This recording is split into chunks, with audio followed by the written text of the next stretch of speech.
Hello, how we doing?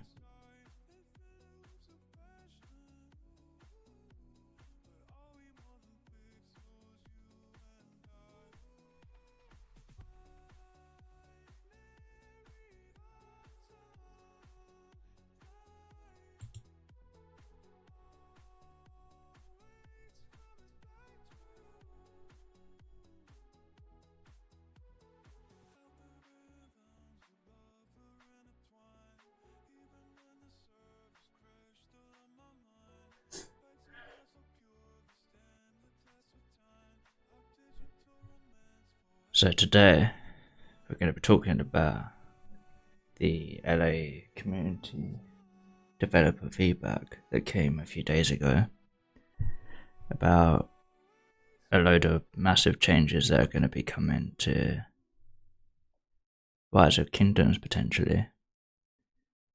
So let's go through the different questions and answers and make a discussion. So to start with, what is planned for the future of the game, and battle gameplay. The battle gameplay might introduce new mechanics similar to ranged combat and new maps and gameplay brought by Evolution. There will be more diverse commander styles similar to commanders with smite damage. Certainly we will continually explore ways for new gaming experiences. The civilization, we will introduce a brand new civilization in early 2025, so stay tuned. So we've been thinking that the new civilization was going to be coming in the summer of this year. It looks like that's potentially being pushed back to the first quarter next year, which will be January, March time, which will be exciting news coming. We definitely need some battle gameplay improvements. I don't know if I necessarily start adding more smite based mechanics into the game. I think the smite damage content still needs to be somewhat balanced, and I think we need to also look at how archers and cavalry are potentially going to have a bit more of a uniqueness in the game. So on to question 2. What is the plan for the VIP system?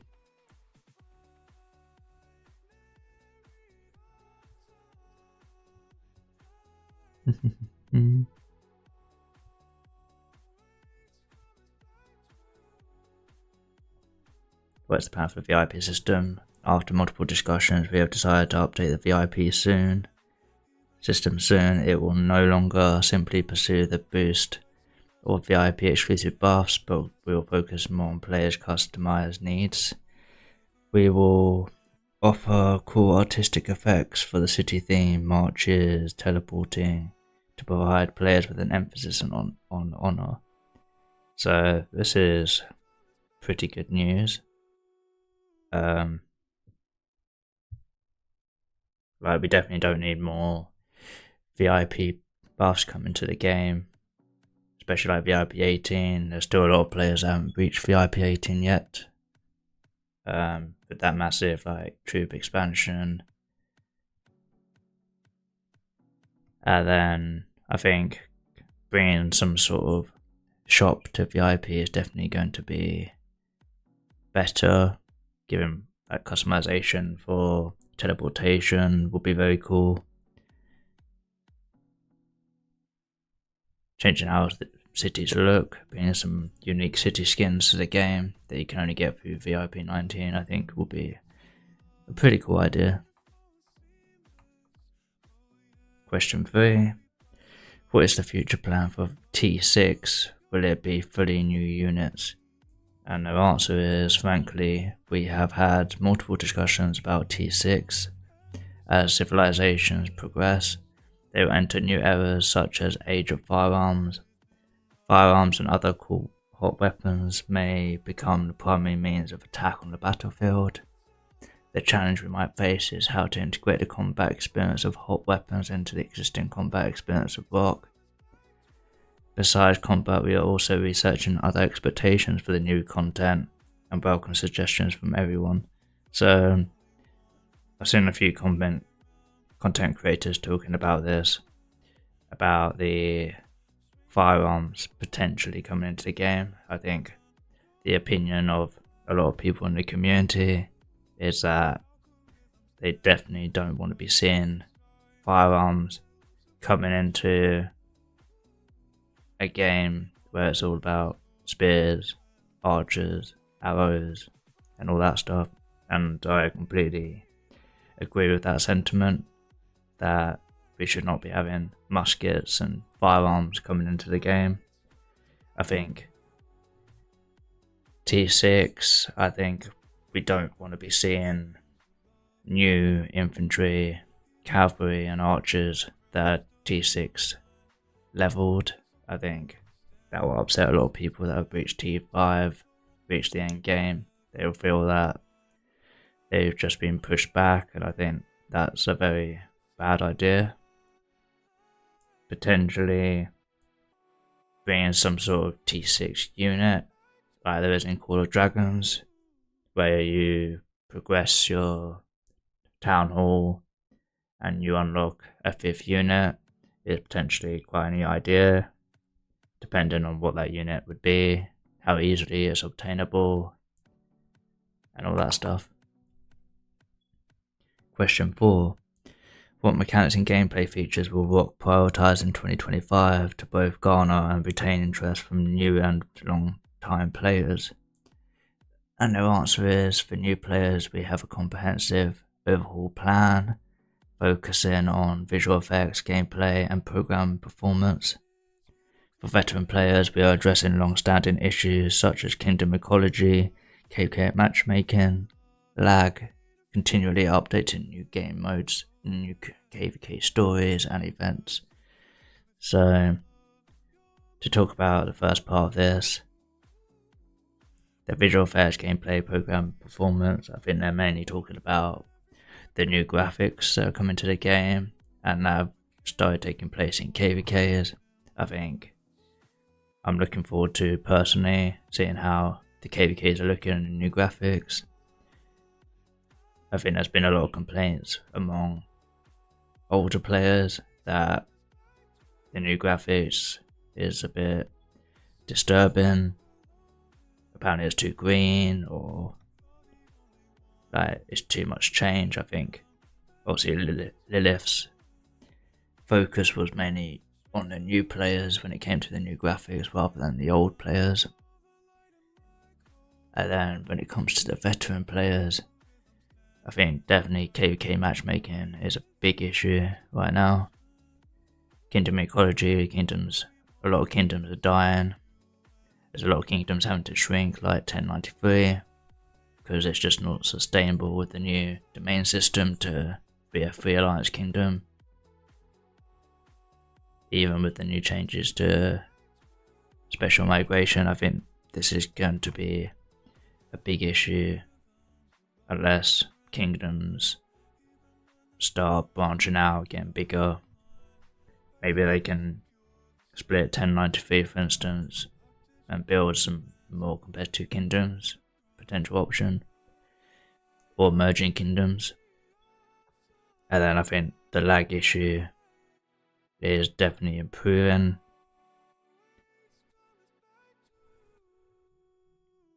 New KVK stories, I don't think we necessarily need new KVK stories right now.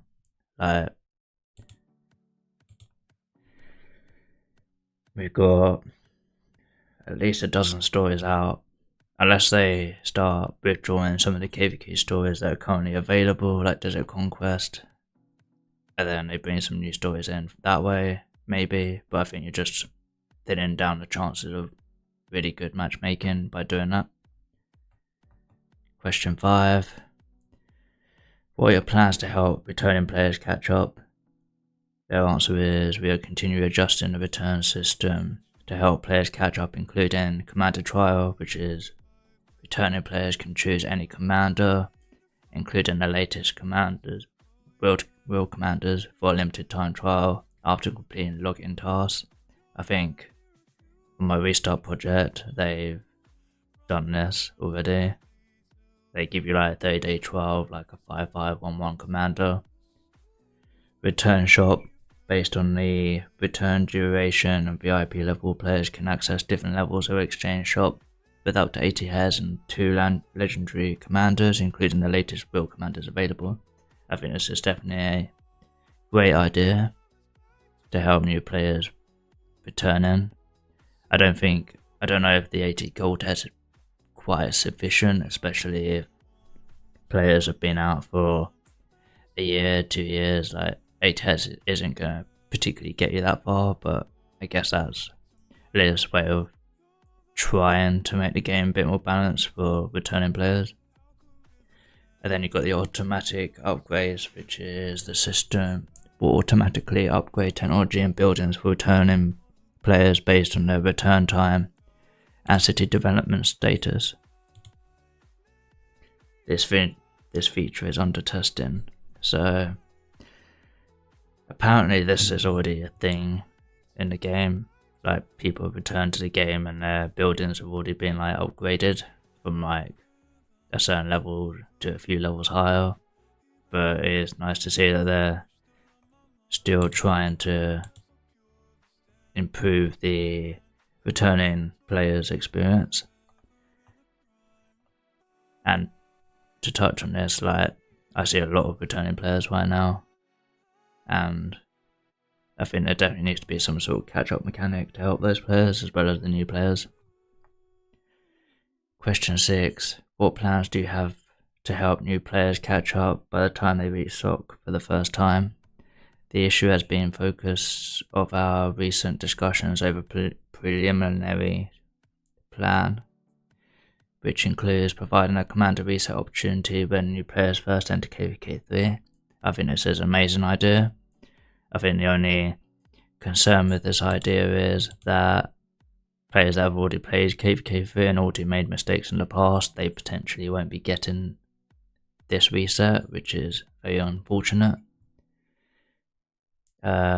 Adjusting museum offerings. I think the museum offerings right now, that they do need to be a bit more loose with what they're doing to the upgrade. I think like they can't simply just be upgrading commanders from such a value skill damage to a higher level of skill damage. Like there needs to be more variety of stat improvements, I think, especially for some commanders that still have a little bit of relevance in the end game, like Alex, YSG. Like you can definitely make them way more viable, just give them something else other than skill damage or archer defense. Like give them march speed, give them attack, give them health, give them a little bit more damage boost, you know. And then 3, adjusting to help new players unlock T5 faster. So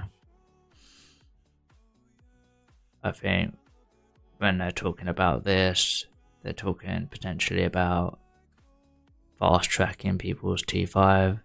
Like if they reach SOC and are still T4, like they unlock T5 faster, which it's debatable whether I would like that idea. I think that does devalue the players that have been working really hard and spending speed ups to get to T5. Question 7. What are the plans to reduce KVK lag? And they answer, regarding lag, it is mostly caused by large scale battles with too many troops on the same screen, resulting in operation delays and troop teleportation issues. Over the next 3 months we will attempt a fundamental code rewrite. This is highly risky undertaking, but for the 6 years old game we believe it is worth the effort to thoroughly optimize and resolve the lag issue as its core. I think, as they say, rewriting the fundamental code of the game is going to definitely be very risky. This could, go horribly wrong. This isn't necessarily going to fix the lag issue unless they become very confident in how they're going to change the base of the game. But I do hope they, especially for the bigger KVK, they definitely fix the lag issue and stabilization. Question 8. Do you have a vision or plan for more balanced KVKs, and more specifically, what resource can you provide to kingdoms when their camp is paired with other dead kingdoms, or worse, those who refuse to participate, aka kingdoms doing a recovery KVK? And the answer: due to the difficulty in understanding social interactions between different kingdoms, our principle for KVK matchmaking is to ensure balanced data level confrontations. Honestly, we currently have no issues with dead kingdoms refusing to fight kingdoms, but our kingdoms sign up for KVK, we generally believe it is to fight. Since the system allows skipping registration, we will conduct surveys to interview on the dead kingdoms topic and launch related solutions soon. So I think, especially in smaller seed KVKs, I see this is currently a big issue with dead kingdoms. And then obviously in the bigger KVKs you do get, your B seeds, your A seeds, even smaller seeds like refusing to fight or having recovered KVK.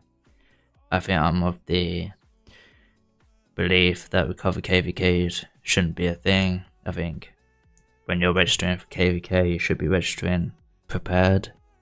I understand why kingdoms do it, because they want to potentially get Artarks if they're in a good camp, or especially in like low seeds, or they're wanting to get the higher level nodes and get more resources and speed ups. So I do understand why they do it, but I do feel for the kingdoms that get matched up into dead camps and it's not their fault.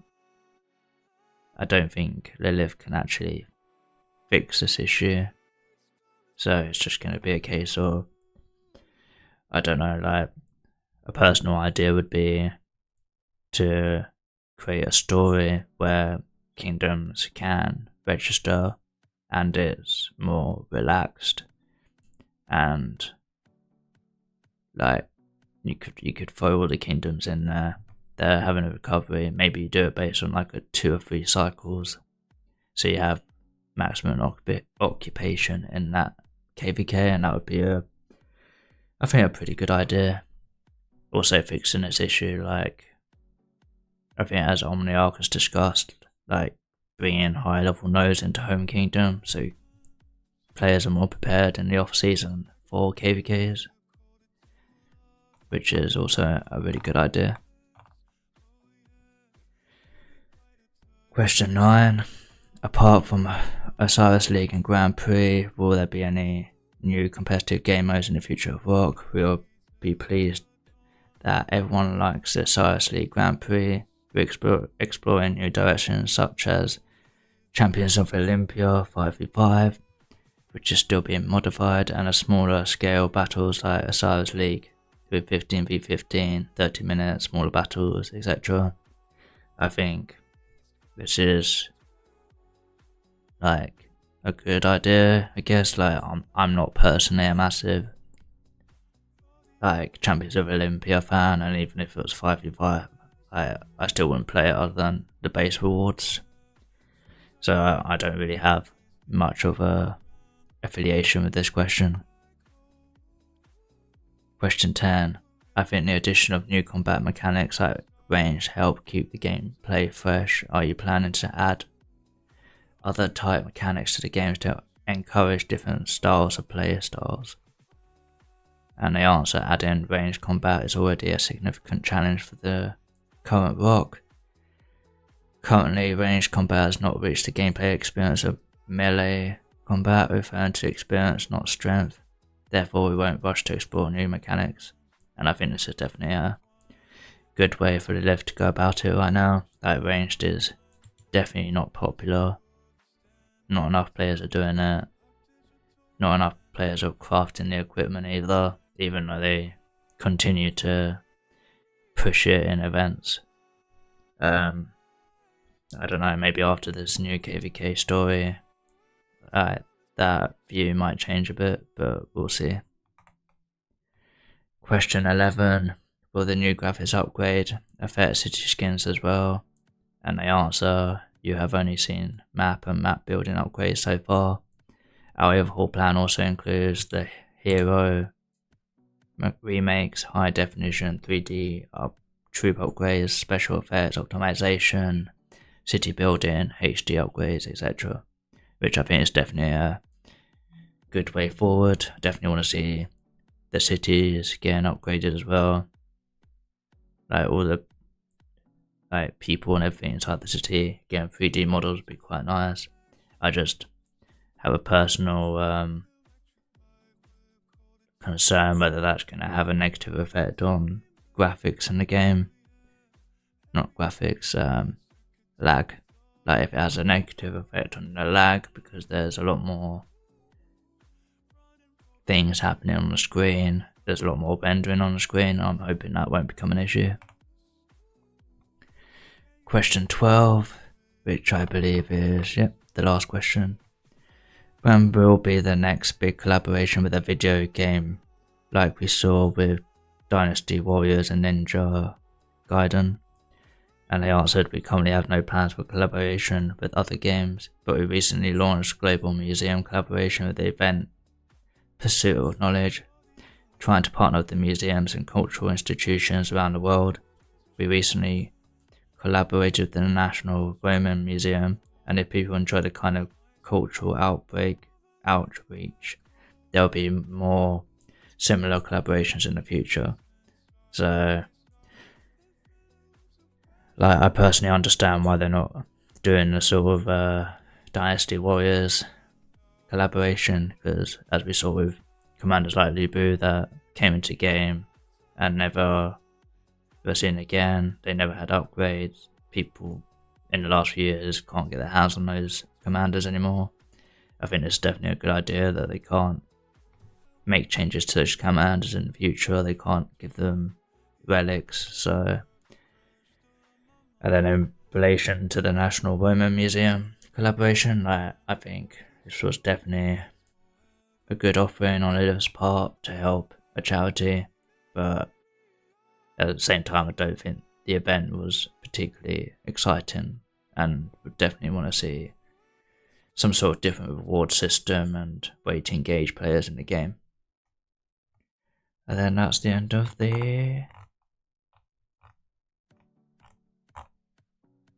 feedback. So what I've taken away from this, I think the new VIP shop is going to be definitely an interesting. I'm going to be definitely very jealous since I'm VIP 16 of all the players getting VIP 19 potentially with special effects, but I definitely think it's a good idea. T6 I'm very skeptical on right now. I think if they go down the firearms route, that's definitely going to be very bad for the game, and I think 89% of players are not going to like firearms in the game.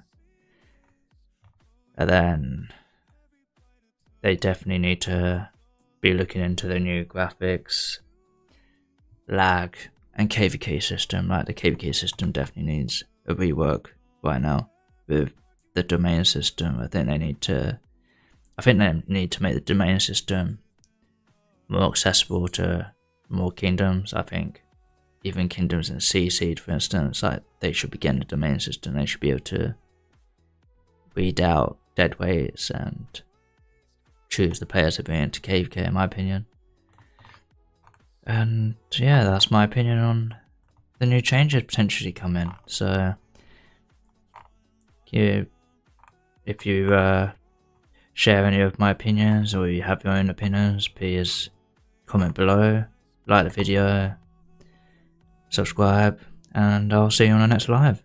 Goodbye.